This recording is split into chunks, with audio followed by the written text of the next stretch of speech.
Welcome to Smokey CNC Woodworks. I'm Brian, and today we're going to do a fire department retirement plaque. You're going to recognize part of the design. I did the Maltese cross here a while back, and it was just a simple little Maltese cross. Well, I've used the same artwork on the plaque, and it should come out really cool. This is for a fire department that's about 30 miles northeast of us, and I happen to know the fire chief rather well. It's my brother, and so he got hold of me and wanted me to whip a plaque up for him for a guy that retired just earlier this year. So here we go.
guys, this one came out pretty good. I mean, it's came out real cleaned up. I did use sanding sealer this time.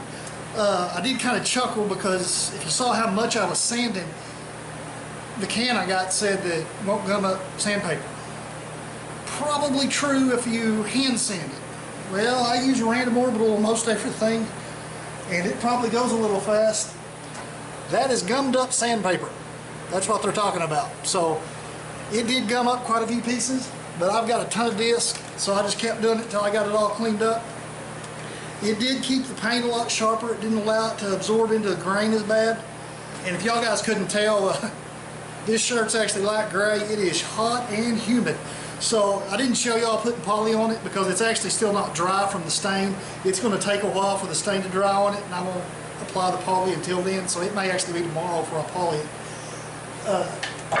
Hopefully the next one is going to be a really cool logo for a local musician that's just got cut his first single, and he wants this logo on some wood so he can put it behind him because he does a little YouTubing too. I'm hoping to introduce y'all to him so y'all can go check him out. But anyway guys, that's going to be it for today. If y'all haven't done so yet, please subscribe, and I'll see y'all next time.